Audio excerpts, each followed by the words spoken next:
selling your shop.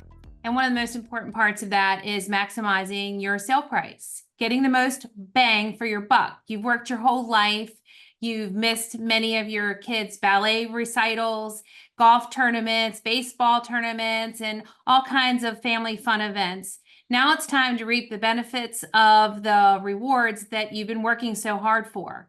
So just a few things that really help with getting the maximum value of your shop is sales. Sales is the number one driving factor. Increasing your sales is the number one thing you can do.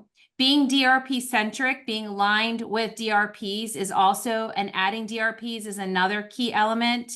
The reason that this is important is the more that you are in the same model or framework that a consolidator who is going to be ultimately most likely your buyer is, the more that it makes it easier for them to come in and plug and play. Think of a light switch. It's easier for them to come in and just flip a light switch on. Additionally, ICAR Gold is probably one of the most important ones. I know in the industry as a whole, ICAR is not always looked at, as bringing a lot of value, but it definitely brings a lot of value as it comes to selling your shop. Again, that is the catalyst and the light switch, if you will, for consolidators to be able to come in, take your shop over, and then add DRPs to ultimately increase sales.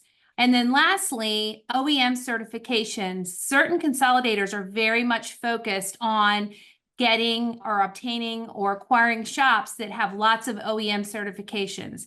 So if I were going to tell you the main items, those would be the main things that you can do to maximize value in your shop. If you'd like to get more information on maximizing the value of your shop, feel free to give me a call for a free consultation. Laura Gay at 301-399-8675 or Laura at consolidationcoach.com. Thanks.